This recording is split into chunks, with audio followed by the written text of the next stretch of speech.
5 interesting facts about స్వామి వివేకానంద్. స్వామి వివేకానంద ఆయన సన్యాసం స్వీకరించకముందు పేరు నరేంద్రనాథ్ దత్త మరియు ఆయన ఒక ఉన్నత బెంగాలీ కుటుంబంలో జన్మించారు.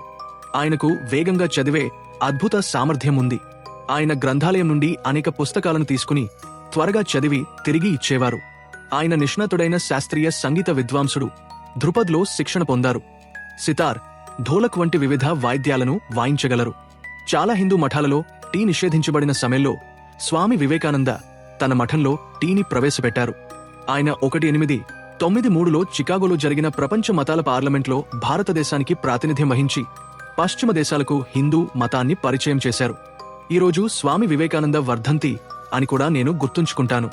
నిజమే, స్వామి వివేకానంద వర్ధంతిని కేవలం నేను మాత్రమే కాదు, అందరూ గుర్తుంచుకోవాలి. ఆయన స్ఫూర్తిదాయకమైన మాటలు, బోధనలు ఎప్పటికీ మనతోనే ఉంటాయి. ఈ సందర్భంగా ఆయన చెప్పిన ఒక శక్తివంతమైన సందేశం: లేవండి, మేల్కొనండి, గమ్యం చేరే వరకు విశ్రమించకండి.